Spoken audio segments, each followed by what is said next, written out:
Students, as you know that we have completed the syllabus of our 10th class. So today I'm going to discuss one question paper with all of you, which you already get in your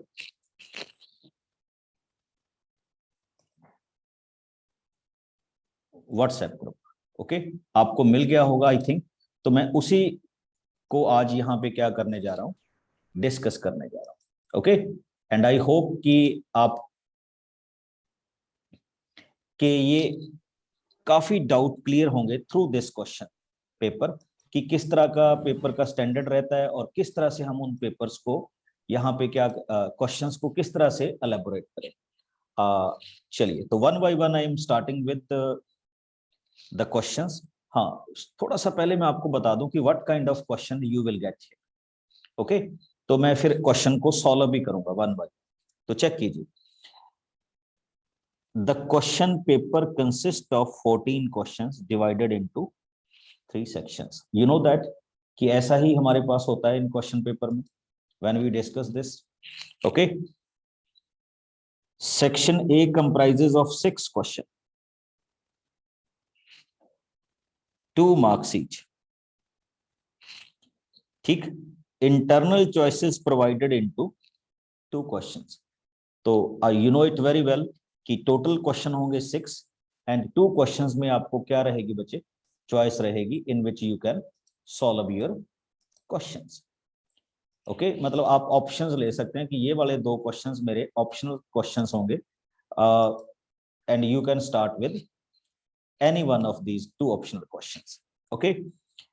section B comprises of 4 question, 3 marks and internal choices.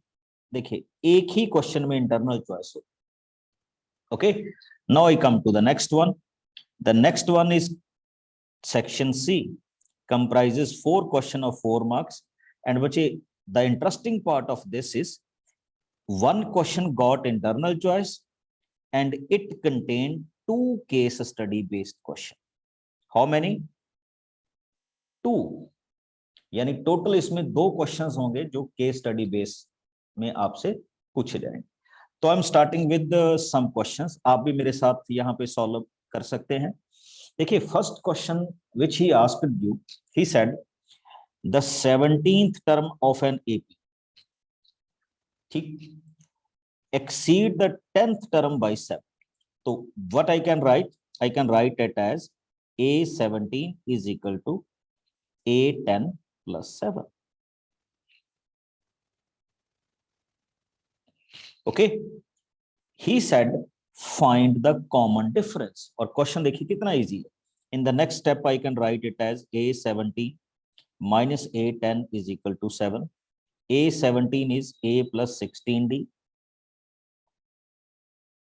A plus 19D, 9D is equal to 7. A and A cancel. 16 minus 9, 7D is equal to 7. So what we will get?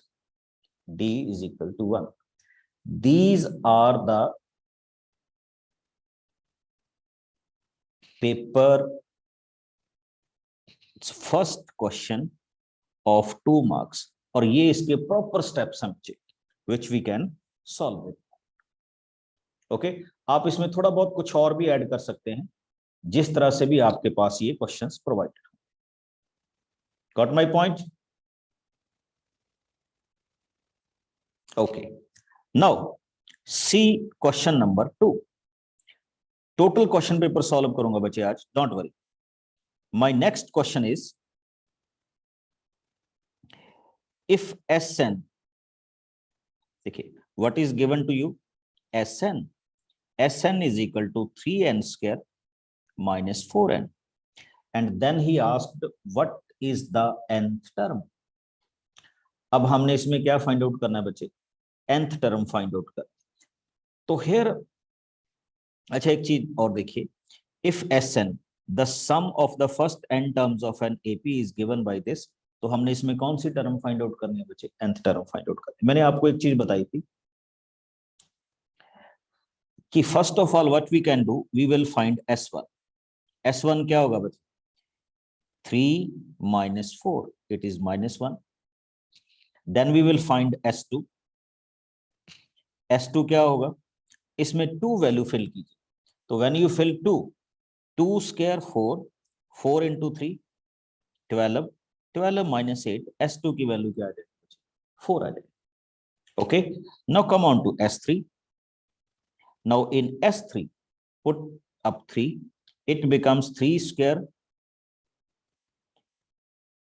27 minus 12। तो ये आपके पास value हो जाएगी बच्चे 27 minus 12, that means 50। बस इतना sufficient है। Okay, now how we can find out the next one. जो S1 होता है बच्चे वो तो आपका A ही होता है, यानी A1 ही होता है, दैट इज इक्वल टू -1। और आपके पास A2 की वैल्यू होती है S2 minus S1, means to से A2 की value in this particular question क्या हो जाएगी, 5। एंड नेक्स्ट आपके पास क्या होता है, A3। A3 होता है बच्चे आपके पास S3 minus S2 which is equal to 11। तो अब आप देखिए आपकी सीरीज क्या बनी, -1, 5 and 11, in which we can say A is equal to -1 and D is equal to 6। अब आप nth टर्म का फॉर्मूला फाइंड आउट कर दीजिए, and we can find out nth term as an is equal to A n minus 1 into D। an is equal to -1 plus 6n minus 6। So what we can say, 6n minus 7।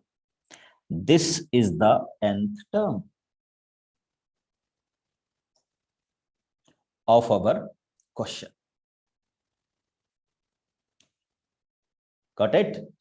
तो ये भी हमारे पास इस question का क्या हो गया, solutions हो गया, which we are solving right now। Okay, now come on to third one।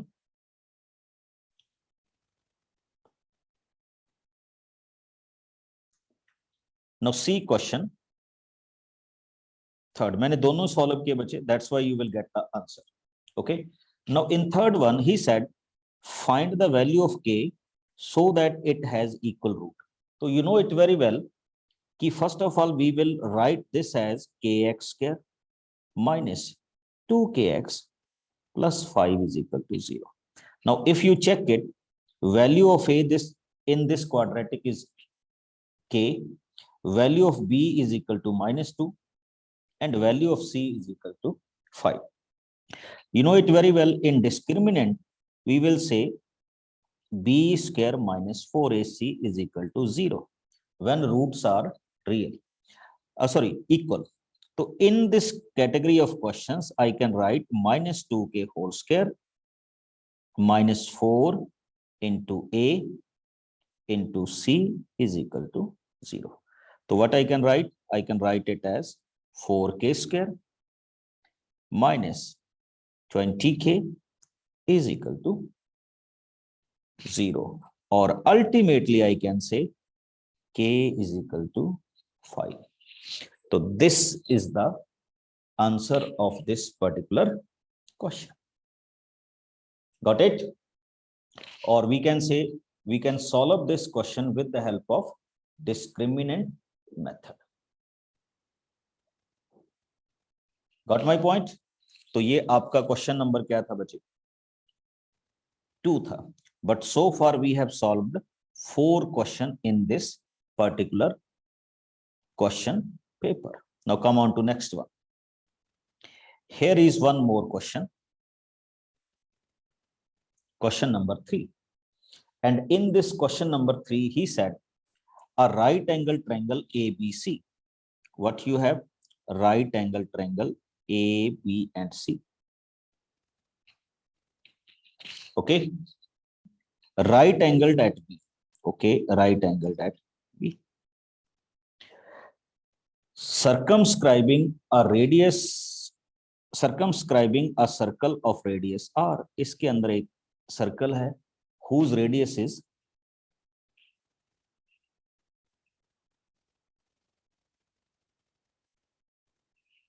r.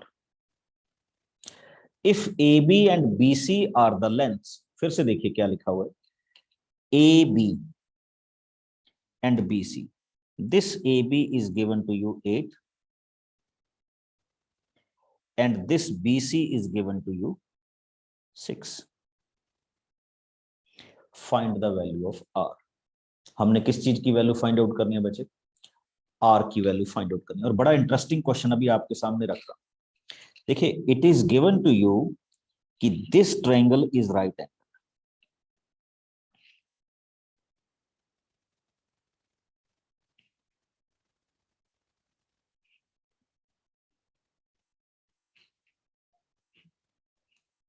Okay, ये आपके पास किसकी वैल्यू है?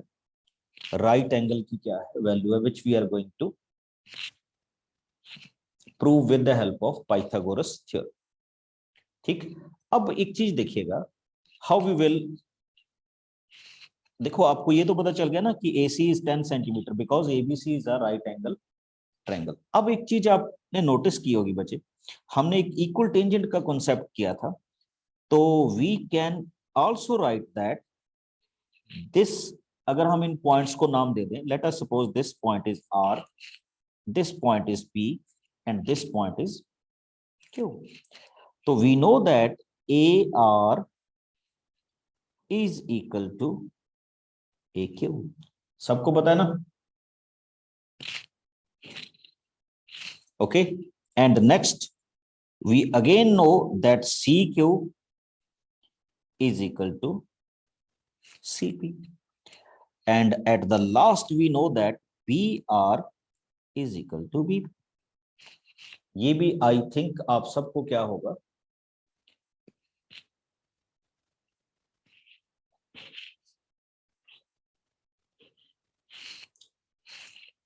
पता होगा। अब मैं यहां पे कुछ एक वैल्यू लिखने जा रहा हूं बच्चे, जिसको आप आई थिंक जस्टिफाई कर देंगे। How I can write this one, AQ is equal to 8 minus R। और नेक्स्ट मैं लिखने जा रहा हूं बच्चे, जो नेक्स्ट वैल्यूज में मैं जा रहा हूं, I can write as CQ as 6 minus R। बताओ जरा, मैंने ऐसे क्यों लिख दिया?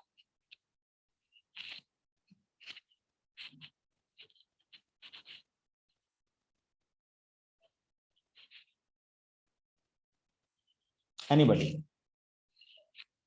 जिसको लगता हो कि हाँ मैं ये बता सकता हूं। टेंजेंट्स तो हैं बच्चे, टेंजेंट्स तो हमें पता है कि ये है, but how we can write it? R is the radius।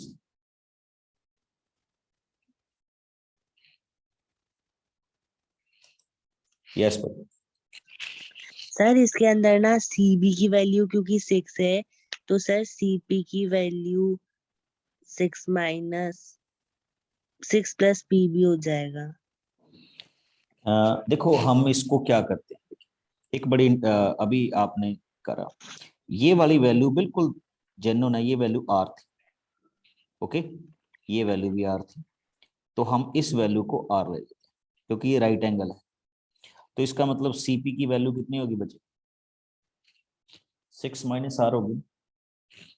Okay, और अगर ये 6 माइनस R होगी तो CQ की वैल्यू भी क्या होगी?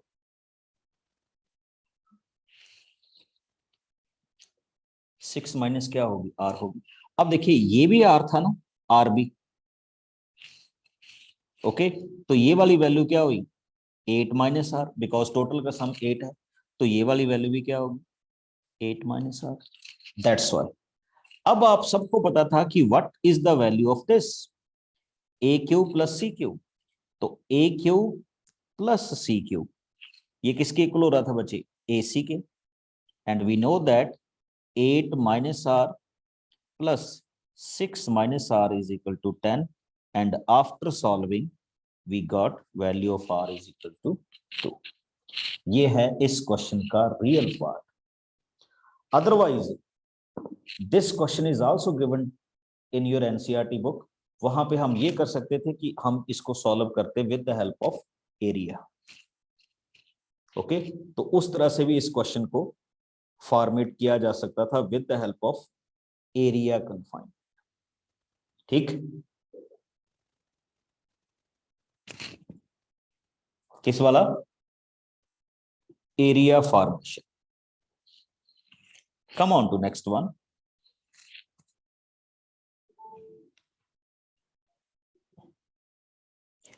अभी तो हम सेक्शन ए ही डिस्कस कर रहे हैं बच्चों, and this question paper is of good length. ये डायग्राम बनी हुई थी, उसी डायग्राम से आपको बनाया गया। अब आइए next one, question number 4। And in question number 4 he has given the radius and bases of two solid right circular cone of same height R1 and R2 respectively. The cones are melted and recast into a cylinder. Find the base of the radius of the cylinder. एक question आपके पास इसको जज करने के लिए दिया गया बच्चे। देखिए क्या लिखा गया है। The radius of the bases of two solid right circular cone of same height are R1 and R2। देखिए दो कोण है आपके पास, R1 एंड R2, दोनों की हाइट सेम है H and H। Okay, the cones are melted and recast into a cylinder. Find the base of this. अब देखो इसको रीकास्ट किया गया किस में? एक सिलेंडर में। And be found cylinder of same height, वो भी सेम हाइट का है, तो हमें उसका क्या फाइंड आउट करना? रेडियस फाइंड आउट करना। ओके, चलते हैं बच्चे। देखिए पहले का वॉल्यूम क्या होगा? 1/3 पाई R1 स्क्वायर H। दूसरे का वॉल्यूम क्या होगा? 1/3 पाई R2 square into H। And last का वॉल्यूम क्या होगा बच्चे? पाई R square into H। I think आप सब जानते होंगे what I am doing right now. देखिए H एंड H कॉमन निकल के क्या हो जाएगा? Cancel. Pi pi and pi by taking common and cancelling. Now what is the next step? R1 cube plus R2 cube upon 3 is equal to R square. And ultimately I can write this one.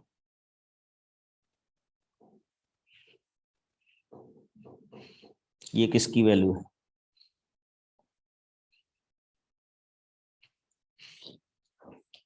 R की value है। Okay, तो ये हमारे पास इस question की बच्चे, यहाँ पे क्यूब नहीं आएगा, सॉरी मैं यहाँ पे गड़बड़ कर गया, यहाँ पे क्या आएगा? स्क्वायर आएगा। ठीक, तो इनको आपने जरूर क्या करना है? चेक करना। Okay, this is the way we can find out the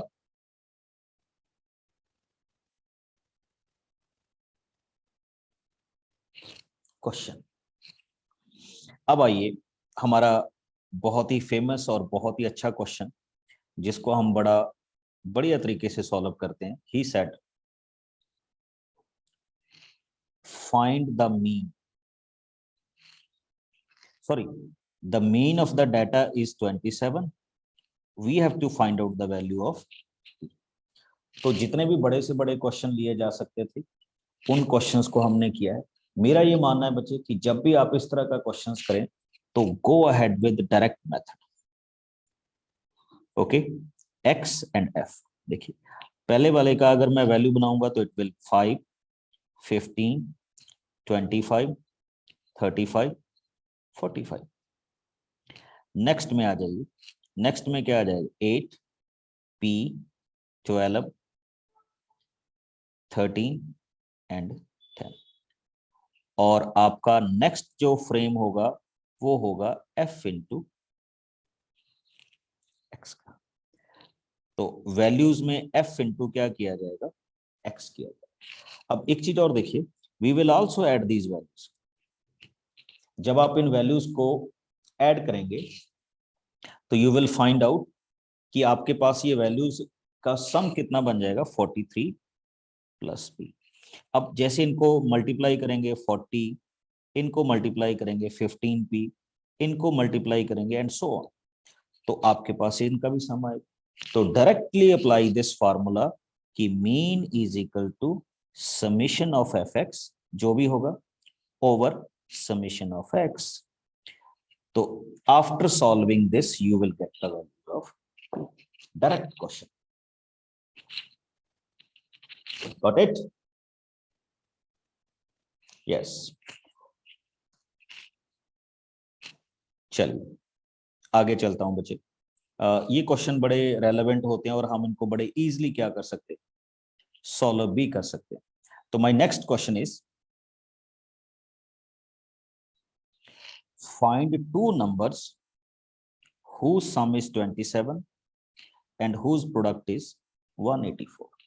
देखिए क्वेश्चन क्या होता है, two number whose sum is 27 and whose product is 182।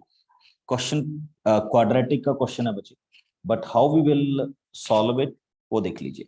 यहां से y की वैल्यू क्या हो जाएगी, 27 माइनस एक्स, तो I will put it here.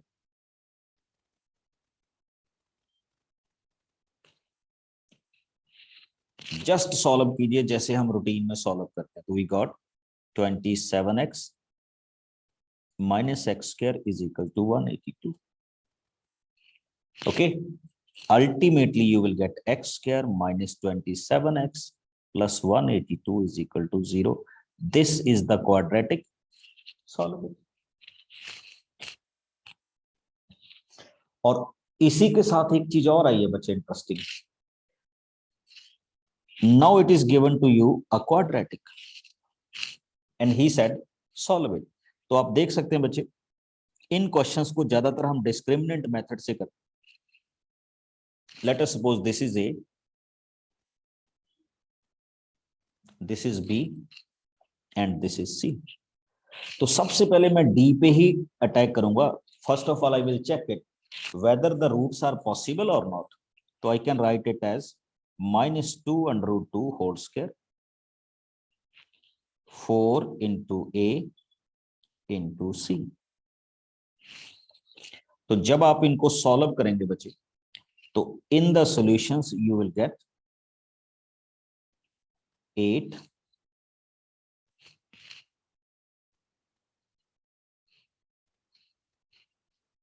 Plus 24, यानी आपके पास d की वैल्यू कितनी आ जाएगी, 32। डोंट वरी, अब आप सबको पता है कि in the next step what we can do. तो जस्ट वी विल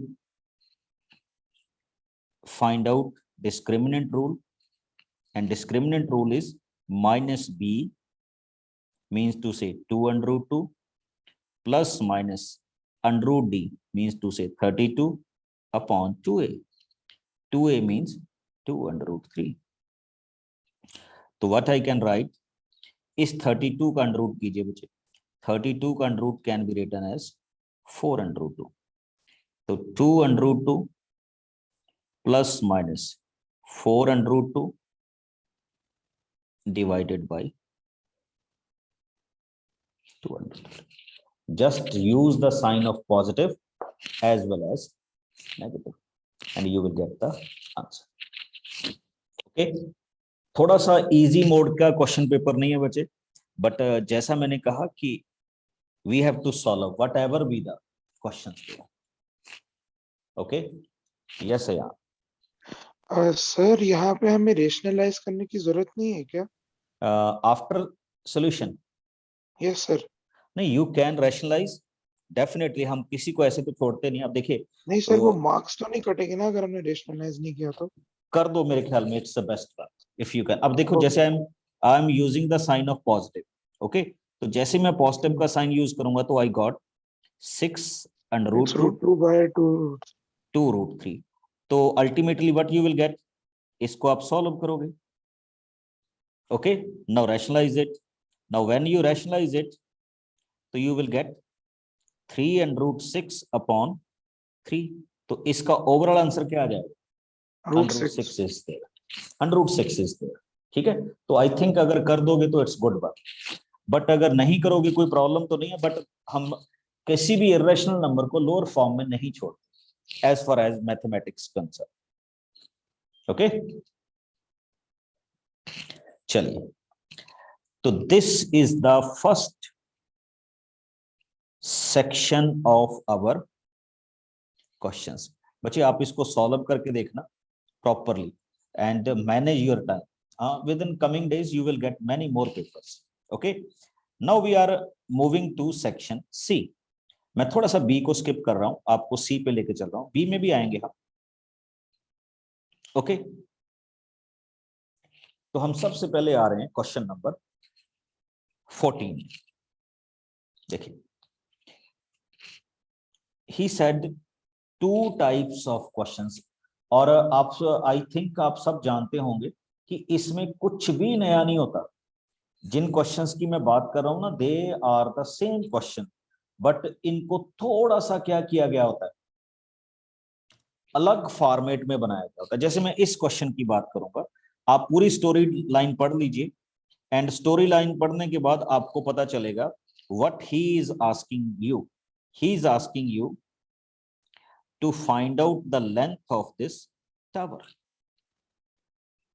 ओके, तो चलिए बात करते हैं। If you read the story, तो बच्चे उसने ये आपको लेंथ दी हुई है 150 मीटर या सेंटीमीटर जो भी है। ओके, तो आप ये भी देख रहे होंगे कि ये वाली लेंथ कितनी हो जाएगी, 150। Okay, now total length is, ये वाली जो टोटल है वो क्या है, h है। दिस वैल्यू आप देख रहे होंगे, इस वैल्यू को हमने x सपोज कर रखा है, ठीक। और ये वाली वैल्यू हमें a टू b क्या दी हुई 100। ये पूरी स्टोरी लाइन में आपको प्रोवाइडेड है, आपको कुछ भी करने की जरूरत नहीं है। Everything is given to you कि ये वाली वैल्यूज हैं, हम इसको इस तरह से डील करेंगे, इस तरह से डील करेंगे। अब चेक कीजिए, मैंने इस वैल्यू को, ये जो वैल्यू है बच्चे, इसको सपोज कर लिया y, and now what I am writing, y/x is equal to tan 45। तो आई थिंक आप सब समझ गए होंगे बच्चे कि y is equal to x। Okay, I am writing this. Height of the tower पूछिए तो वो उस पे हम आ रहे हैं। नेक्स्ट आइए, अब आप इस बड़ी ट्रायंगल में आ जाइए बच्चे, तो I am writing y/100 + x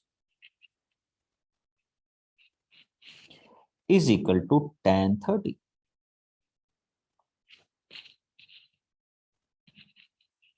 और tan 30 की वैल्यू बच्चे आप जानते हैं कितनी होती है, 1/√3।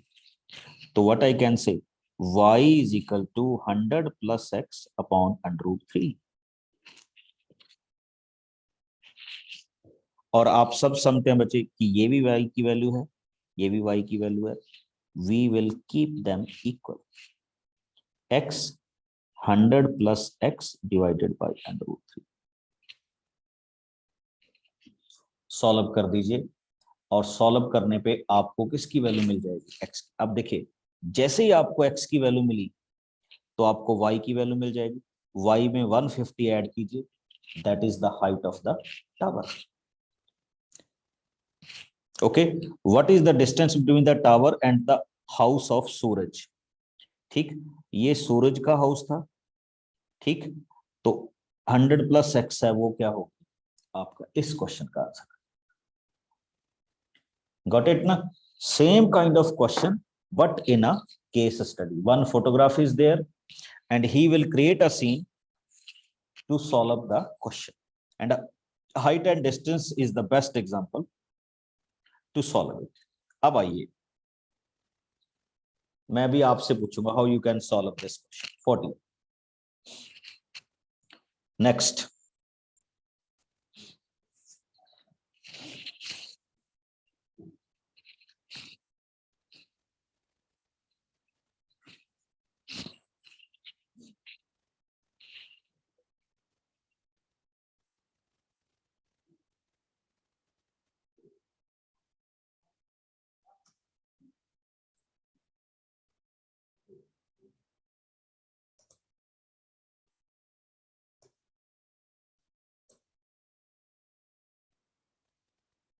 Okay, what he said, Deepa has to buy a scooty.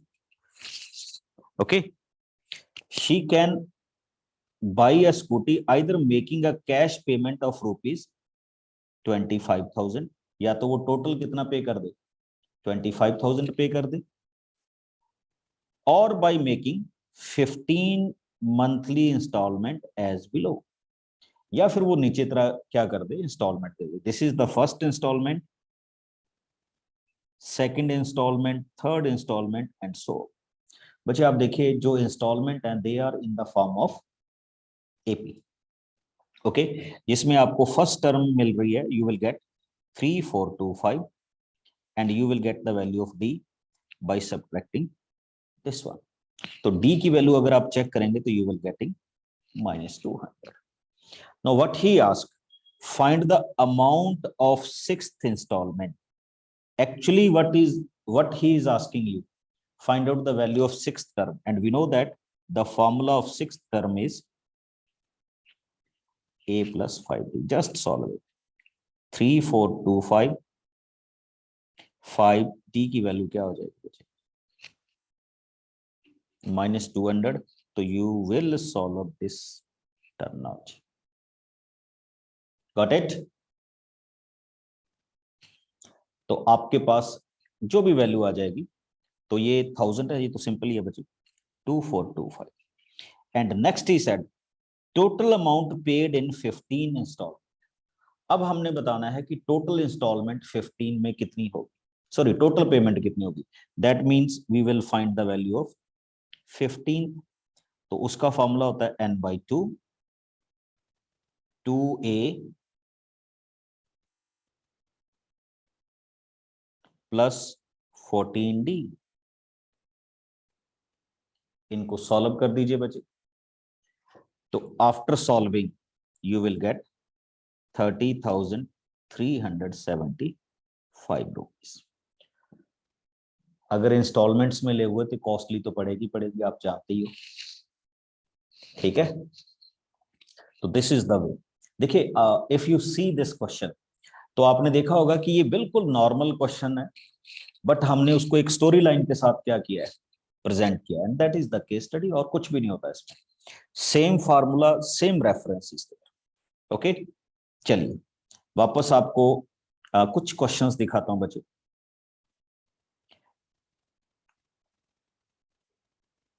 एक कंस्ट्रक्शन का क्वेश्चन भी दिखाऊंगा.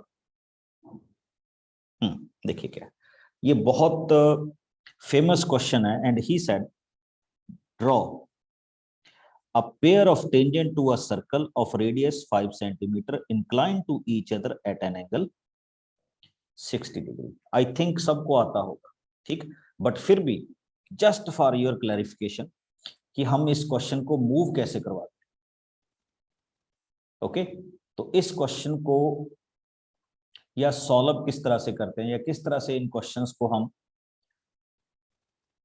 बेसिक फॉर्मेट में लेते हैं. पहले मैंने कहा था बच्चे क्या कीजिएगा आप, सबसे पहले 5 सेंटीमीटर का एक क्या ड्राउट कीजिए, सर्कल ड्राउट कीजिए.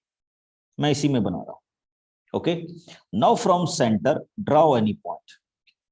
इस तरह से अपनी मर्जी से कुछ भी. Make an arc 60 60. ये कितने डिग्री का एंगल हो गया बच्चे, 120. ओके, एंड यहां पे आपके पास क्या हो जाएगा, इस पॉइंट को T1 बोल दीजिए, इस पॉइंट को T2 बोल दीजिए.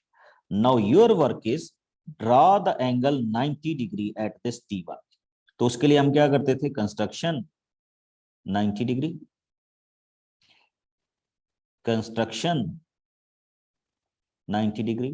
तो ये जहां पे भी मीट करेंगे बच्चे, वो कितने डिग्री का एंगल होगा, 60 डिग्री का. And now one point comes into your mind कि हमें स्टेप्स लिखने हैं या नहीं. चलिए पहले तो आप बताइए, आप सबको क्या कहा गया है कि whether you have to write the steps और not. Yes, no sir sir. Marks पे डिपेंड करता है. सर अगर 2 मार्क्स का है तो फिर मत बनाओ, अगर ज्यादा मार्क्स का है तो स्टेप्स लिख नहीं दो. ऐसा कुछ नहीं होता. हाँ जी, बताया ही नहीं। आपके टीचर्स ने क्या कहा है कि वेदर सर लिखने को कहा है। सर हम्म। बताया कि मार्क्स के हिसाब से लिखना, बट लिखना। ओके, हाँ जी, एनीबडी एल्स? सर मैम ने बोला नो नीड। बच्चे एक्चुअली अगर मैं रियल में बताऊं तो no need to write steps of construction whether it is 2 marks और 4 marks. Okay, but for the point of safety कि हमें कुछ गलत ना जाए तो हम उसमें लिख देते हैं, बट इट्स नॉट कंपल्सरी। ठीक है, हमें डर लगता है ना कि कहीं एक नंबर कट ना जाए यहां से, तो उसकी वजह से हम लिख देते हैं otherwise no need to write steps of construction as far as the latest concept. Okay, हाँ, दूसरी चीज देखिए, सम कैंडिडेट आस्क मी कि सर इसमें हमने जस्टिफिकेशन देनी है। देखो, जब तक आपको कहा ना जाए तो no need to write the justification, otherwise वो आपको क्वेश्चन में लिखेगा justify. if it is given to you justify, then you have to justify, otherwise just draw the construction. Okay, ये क्वेश्चन पेपर आपके ग्रुप्स में भेज दिया गया है, you can check the real answer, how you write the answer. Okay, अब आ जाइए बच्चे। Now if I am talking about these 2 questions, सारे क्वेश्चन नहीं, जस्ट कुछ क्वेश्चंस डिस्कस करेंगे। अभी सरफेस एंड वॉल्यूम का क्वेश्चन बाकी है। देखो इस क्वेश्चन में क्या कहा गया, this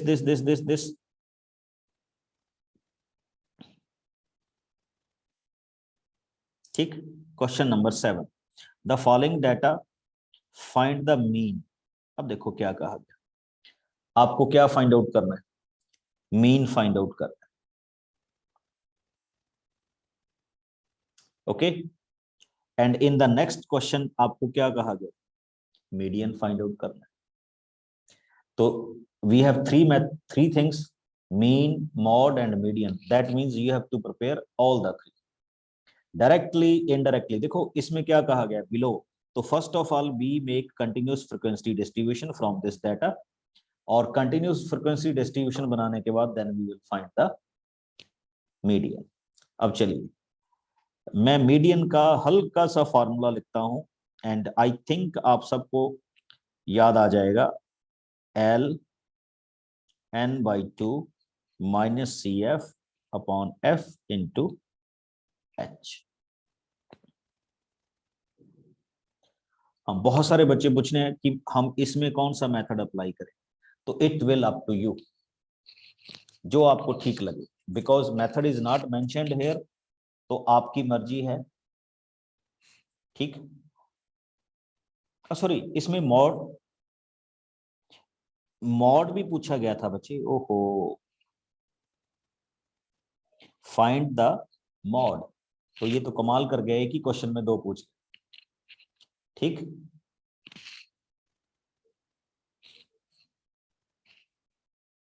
तो करना होगा, मॉड का भी फॉर्मूला लिख देते हैं, चलिए। And mod formula is L plus F1 minus F0 2F1 minus F0 F2 into H for this particular question. Okay, तो ये सेक्शन बी का पार्ट था। आप सॉल्व करके देखिएगा क्योंकि it will take time to calculate, तो आप डेफिनेटली सॉल्व करके देखिएगा इसको। Come on to the next phase बच्चे। अब थोड़ा सा अलग टाइप के क्वेश्चंस में आते हैं, क्योंकि हमने surface area and volume discuss नहीं किया। तो here is the question, surface area and volume, 4 marks में आया है। अच्छा क्वेश्चन है, और हमें उतने ही अच्छे तरीके से इसको क्या करना होगा, सिंप्लीफाई करना होगा। बट ही सेड, तो I am going to draw the diagram. He said from a solid cylinder whose height is 8 centimeter and radius 6 centimeter, a conical cavity of 8 centimeter, देखिए एक बड़ा सिंपल सा है कि आपको एक सिलेंडर दिया गया है like this,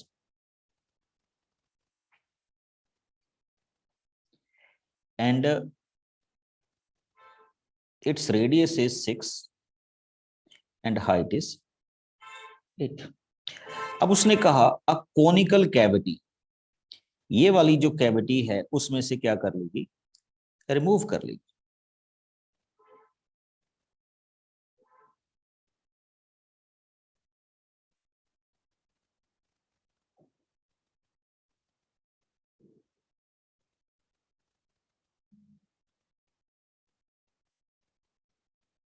okay, a conical cavity same height and radius की कैविटी रिमूव कर देगी उसमें से। Find the volume of the remaining solid correct to 2 decimal places. I think इससे इजी क्वेश्चन नहीं हो सकता बच्चों। आपको क्या करना है, just volume of the cylinder minus volume of the cone. अच्छा, इसमें और क्वेश्चन पूछा गया, also find the total surface area of the remaining solid. देखिए कोन में तो कोई दिक्कत नहीं होगी, वॉल्यूम वाला तो बहुत इजी था। ओके, दोनों का हाइट और रेडियस ऑलमोस्ट क्या है, सेम है, तो I think you can do it easily. Now comes our questions, total surface area. तो अब मैं बात करूंगा बच्चे टोटल सरफेस एरिया की, तो प्लीज इसको चेक कीजिएगा how we will deal with. देखो उसने कहा कि ये वाली कैविटी रिमूव कर दी, okay, conical cavity. Now we are going to find out the, देखिए इसमें कौन कौन से एरियाज इन्वॉल्व हो जाएंगे, तो check it. Area of the base which is equal to pi r square, curved surface area of the cylinder 2 pi r h, और बच्चे एक चीज नहीं इन्वॉल्व होगी, curved surface area of the cone which is known as pi r l। Okay, conical cavity का मतलब है यहां से ये चीज क्या करती थी, रिमूव कर, and you will find that. अब देखिए this R and H and this R same, और एल के लिए आपको कैसे जाना होगा बच्चे, दिस इज 8, दिस इज 6, तो इसका कर्व स्लांट हाइट कितनी आ जाएगी, L, and you can solve it. And he said correct to 2 decimal places and you have to use the pi value of pi as 3.1. तो this is the way we can solve the questions। कुछ ये अभी थोड़े से question हैं बच्चे, and I hope कि आप इनको सॉल्व करें। एंड इफ यू कैन, अब आपके पास ये क्वेश्चंस आएंगे, तो every answer is given to you at the end. Okay, तो ये क्वेश्चन पेपर अभी आपके पास पहुंच गया होगा, आई थिंक आपने देख भी लिया होगा, ठीक। तो यू विल सी दैट कि आपको इसमें हर एक क्वेश्चन का प्रॉपर क्या मिलेगा, आंसर मिलेगा, but try to solve it by yourself and then check your answers. Okay, now your queries.